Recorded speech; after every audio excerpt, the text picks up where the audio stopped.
You stayed again. You told yourself last week was the last time, and the week before that, and the week before that.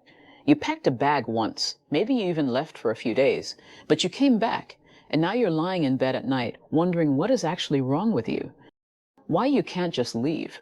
Why it feels this impossible when from the outside it looks so simple. She should just go. That's what people say. But you are not outside looking in. You are inside. And from inside, it doesn't feel like a choice. It feels like trying to tear something out of your own chest. But Kyo, I want to talk to you about what is actually happening in your brain and your body when you are in a toxic relationship and can't get yourself out. Not to make excuses for staying, not to tell you it's okay, but because the most important thing I can do right now is help you understand that you are not crazy, you are not weak, and what you are experiencing has a very real psychological explanation. Let's start with something called a trauma bond. Psychologists use this term to describe the attachment that forms between two people when there is a repeated cycle of hurt and affection. The hurt doesn't have to be physical. It can be someone ignoring you for days and then being warm and loving again.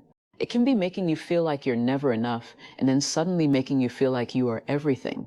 It can be screaming and then apologizing and acting like the person you fell for. That cycle is not random. That cycle is the exact mechanism that creates the strongest emotional attachment a human being can form. Here is why. Your brain runs on a reward system. In a stable relationship, good things happen consistently and your brain feels steady. But in a toxic relationship, the good moments are unpredictable. You never know when they're coming. And when something good is unpredictable, your brain releases a much bigger dopamine hit than it would if the good thing was guaranteed. This is the same mechanism behind gambling. The slot machine pays out sometimes, not every time. That uncertainty makes your brain want it more, not less. So when he is cold and distant for days and then texts you something sweet, your brain does not feel relief. Your brain feels a rush, and that rush gets attached to him, not to the good version of him, to him, the whole package, the pain included. That is a trauma bond, and it is biological. It is happening in your brain chemistry. It is not a character flaw. This is why your friends telling you he's bad for you doesn't work. This is why reading every red flag article in the world doesn't work. Your logical mind already knows. The problem has never been information. The problem is that information lives in one part of the brain, and attachment lives in another part, and the second part does not care what the first part knows. You can sit with a list of every reason to leave, written in your own handwriting, and still feel your chest tighten when his name shows up on your phone. The knowing and the wanting, both real at the same time. That is not a contradiction in you. That is just how attachment works when it gets wired this deep. And here is something that nobody talks about enough. Your nervous system has been trained. When you spend months or years in a relationship where everything can change without warning, where the mood in the room shifts and you feel it before anything is even said, where you learn to read every tiny signal because your safety depends on you getting it right, your nervous system goes into a permanent state of low-level alert. You are always scanning, always monitoring, always bracing for something. And the strange and devastating result of this is that calm starts to feel wrong. Quiet starts to feel like the moment before something bad happens. You don't even know you are doing it, but your body has learned that tension is normal and peace is suspicious. So when you imagine leaving, when you imagine a life without him, it doesn't feel like relief. It feels like a void. It feels like something is missing, because your nervous system has gotten so used to the constant input that the absence of it feels like emptiness instead of rest. That is one of the cruelest parts of this. The thing that was hurting you starts to feel like the thing keeping you steady. I want to ask you something, and I want you to actually sit with it for a second. When was the last time you felt completely safe inside this relationship? Not safe like nothing was happening at that moment. Safe like you could exhale all the way. Safe like you didn't have to think before you spoke.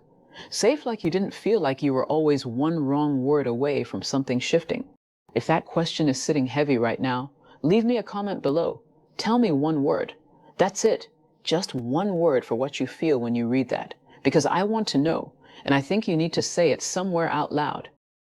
Now, I want to talk about why leaving is not just emotionally hard, it is neurologically hard. A researcher named Helen Fisher spent decades studying what happens in the brain when we lose someone we were attached to. When her team showed people who had just gone through a painful breakup photos of their ex inside an MRI scanner, the areas of the brain that lit up were the same areas that light up in people experiencing cocaine withdrawal. That is not a metaphor. That is actual neuroscience. Leaving someone you are bonded to, even someone who is hurting you, activates the same withdrawal process as quitting an addictive substance. The anxiety, the obsessive thoughts, the way you check your phone. The way some mornings you wake up and for 1 second you forget, and then it all comes back. That is withdrawal. That is your brain looking for the thing it got used to having. And just like any withdrawal, it gets worse before it gets better. Which means the first weeks after leaving feel like proof that you made the wrong decision. They are not, they are the process, but nobody tells you that. So you feel that pain and you interpret it as needing to go back. There is also something that nobody really wants to say out loud. And I'm going to say it because I think you need to hear it directly. Your sense of yourself changed inside this relationship, not all at once, slowly. So gradually that you don't notice it until one day you are apologizing for things that aren't your fault and you don't even feel angry about it anymore. You feel like maybe they're right. Maybe you are too sensitive. Maybe you are lucky that someone puts up with you at all. You stop trusting your own perception of things. Because when you said something hurt, you were told it didn't happen that way. When you said you were unhappy, you were told you were overreacting. When you pointed to something real, you were told you were being dramatic. Psychologists call this gaslighting, and what it does over time is erode your ability to believe the evidence of your own experience.